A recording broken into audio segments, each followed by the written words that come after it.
And we want to welcome in one of the true legends of professional wrestling. We are very excited to have him on the show today. And he's going to be in town here this weekend for TNA Hard to Kill and Snake Eyes at the Palms Casino Resort, tearing Las Vegas apart. And he's got a little business he's going to be taking care of, defending the TNA Digital Media Championship against Crazy Steve in a no DQ match, which of course is right up his alley. We are very excited to have the man from the House of Hardcore, Tommy Dreamer, on the show. Tommy, how are you, sir? I'm great. Thank you for that introduction. I appreciate it. Oh, absolutely. Well, Tommy, obviously the new TNA rebrand coming up here, switching from Impact Wrestling.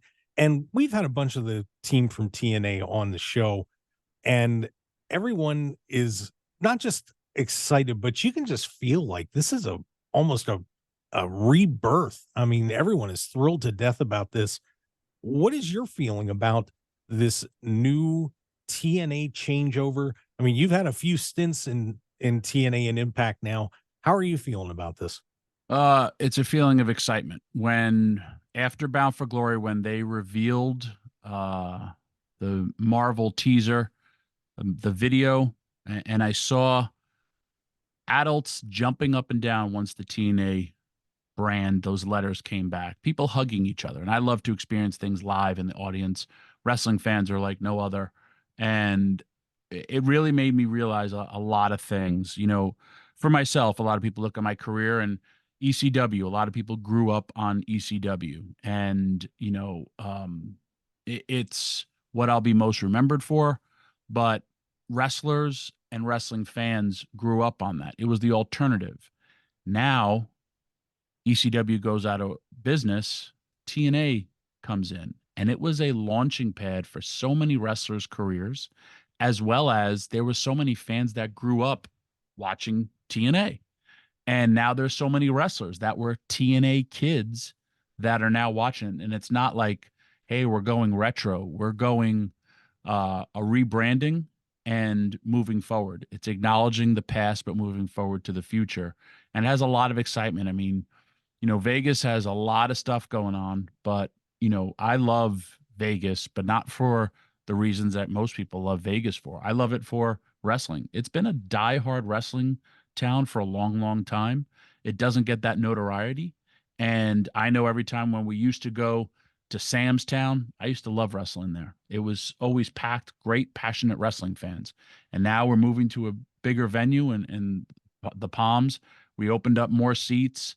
Both nights are going to be really, really great, but there is a lot of excitement because the wrestling business is exciting right now. I mean, it harkens back, and I've been through a lot of changes in the industry, but to, like, I would say one of the golden ages of wrestling and television was, the Monday Night Wars.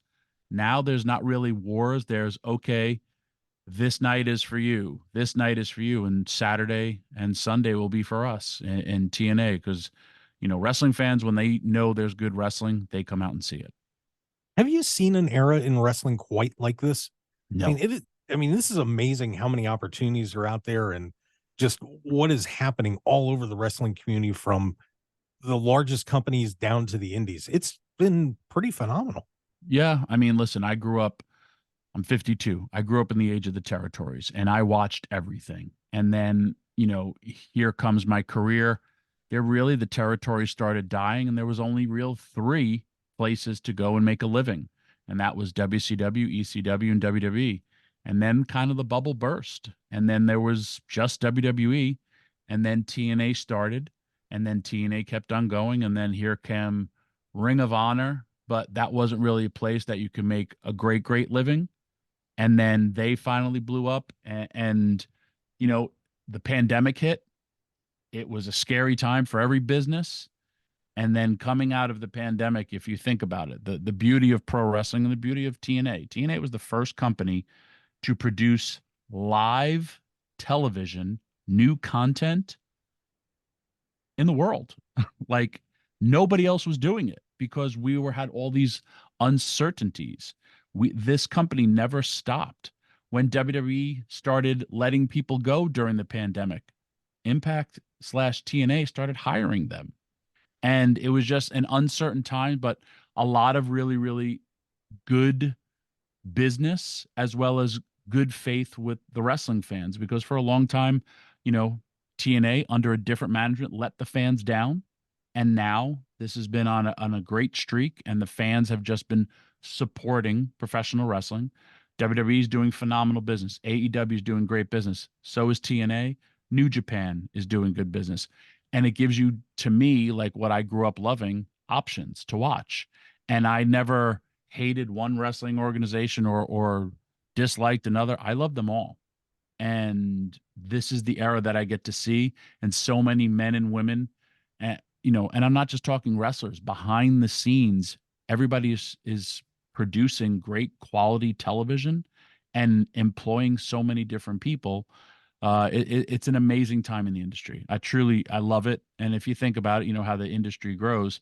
Everybody wants this thing called content, and that content that's been around since day one of television has always been professional wrestling.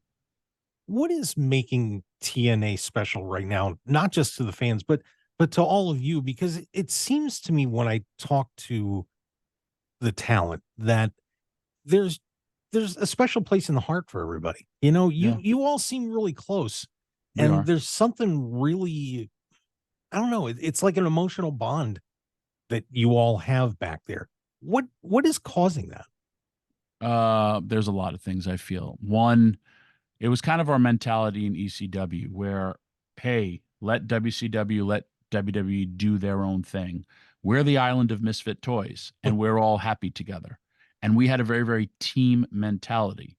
I've worked every place, and a lot of it was more so a individual mentality, but we have amassed a great team, and that team goes out there, and if somebody gets hurt, it's like a football team. Everyone like rushes to the scene, drops to a knee, wants to see what's going on, wants to help.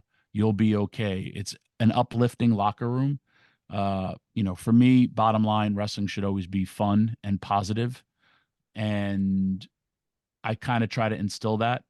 It's leading by example, as well as like, hey, we are a team. We have our backs up against the wall, but we're going to keep on thriving. And if this is a place that you want to use as a, I don't know, rebrand yourself, or a place to um, heal, a perfect example, Deonna Purrazzo. Deonna Purrazzo came to Impact, her words, a broken woman, and she was discarded by WWE. And people behind the scenes, as well as her opponents, her people that she shared locker rooms with, we lifted her up, and she became the best version of herself. And she was there for the longest time. I think it was 5 years, and now it was the best 5 years. And now she moved on in her career. Awesome. You didn't see any hatred towards her for leaving Impact. Everybody from Impact slash TNA was happy for her. And, then there's also this coming weekend, there's a lot of free agents out there.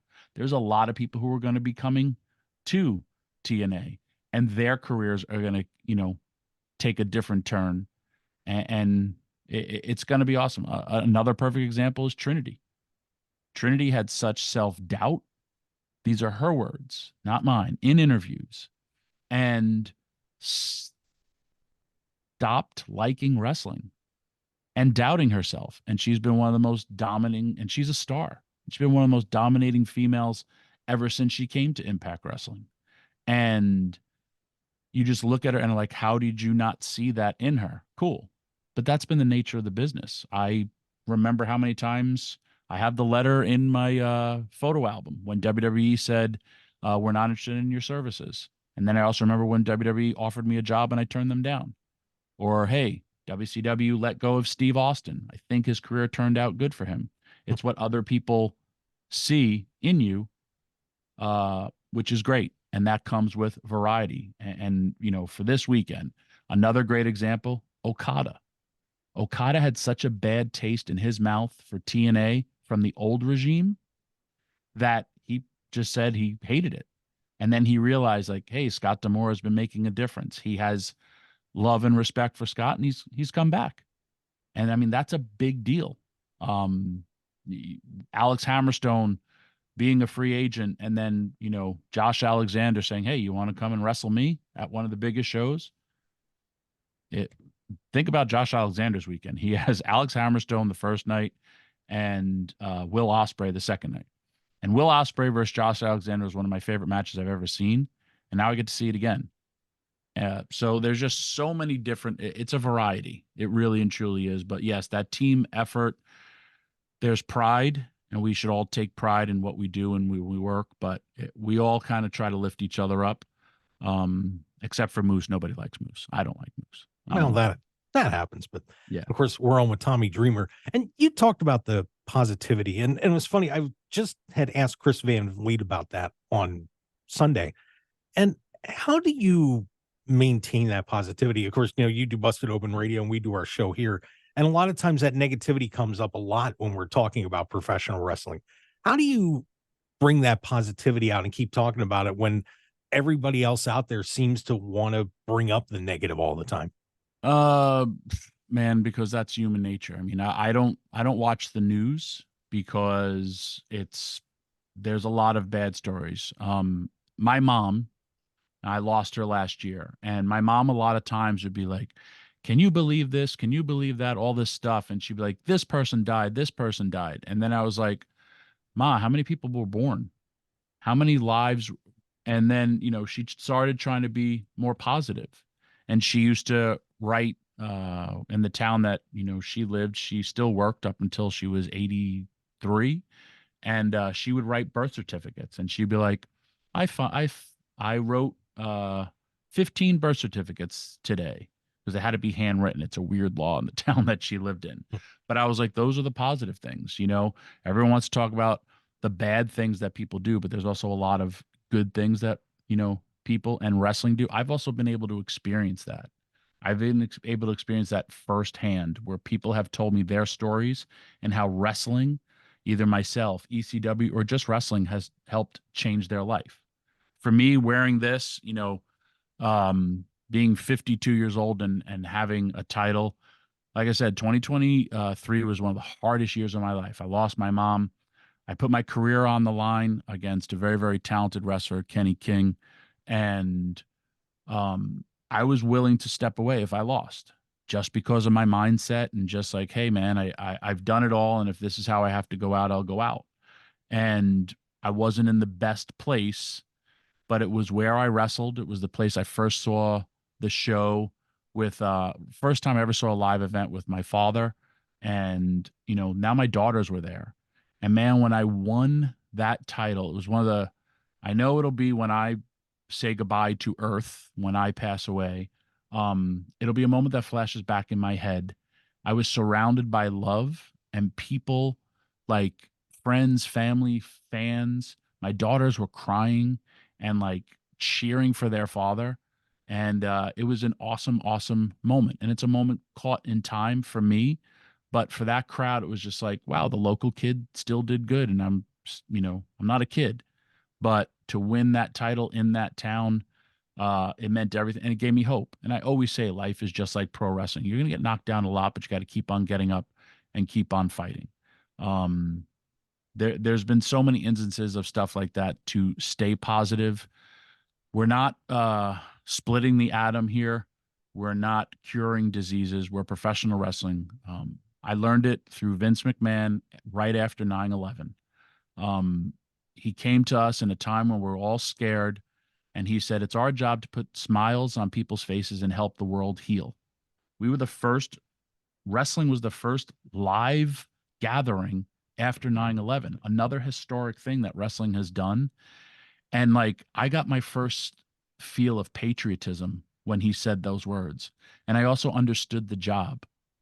And, you see it and you experience it. When you experience stuff live like that, it's life changing. Or when people tell you stories about, hey, I have a really good friend. I listened to Busted Open every day when I was going through chemo.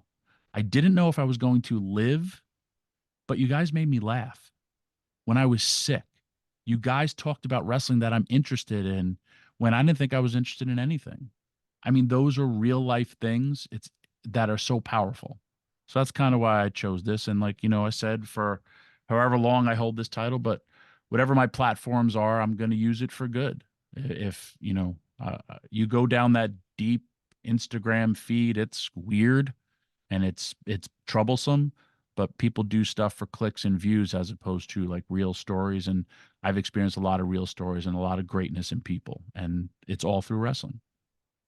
Wow. I'll tell you what, if you are not excited to see Tommy and the TNA team after that, I don't know what to tell you. But Well, Tommy, thank I you. am going to give you one shot to tell everybody a little bit about what's going to be happening this weekend. Sell this thing because I'm going to be there, and I hope everybody else is too. Tell them about Hard to Kill and Snake Eyes coming up this weekend.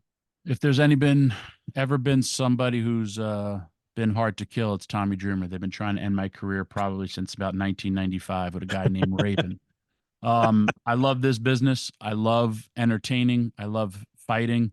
My match is not going to be a great wrestling match. I'm sorry, it's not going to be. My match is going to be a fight. My match is going to be a violent war. The guy I'm wrestling, he's very, very talented. His name is Crazy Steve. He's also blind. He sees shapes where he's going to see 288 pounds of a shape coming at him. He stabbed me with a fork in my back for real. That hurts. Sadly, I've been stabbed way too many times in my life. He's talked about my daughters. He's talked a lot of personal stuff. We were friends. All he had to do was ask me for a title shot. Um, when you talk, you're going to see a violent match when you see me wrestle. I'm going to bust out the old innovator of violence, and I don't know how many more of those I got left in me, but I leave everything out on the table when I do. And then after my match, you're going to see a whole lot of great wrestling and a lot of great wrestling matches. There's so many talented men and women. Uh, Wrestling is special, and I hope you're all there to see it live. There's going to be some great surprises, but most importantly, you're going to go home with smiles on your faces, and you're going to be like, wow, I got to put the real world away for a couple of hours, and I just really enjoyed what I saw from a bunch of hardworking men and women. All right. Well, it's Tommy Dreamer, everybody. Make sure you guys catch it. Hard to Kill this weekend. That's going to be, of course, Saturday at the Palms. Make sure you get down there 4 o'clock. And of course, the main pay-per-view at 5 p.m. And then Snake Eyes coming up on Sunday. And of course, catch that all on pay-per-view in the TNA Plus app. Tommy, thank you so much for coming on the show. We do appreciate it. And it was an honor to meet you, sir. Thank you. To see you on Saturday. You got it.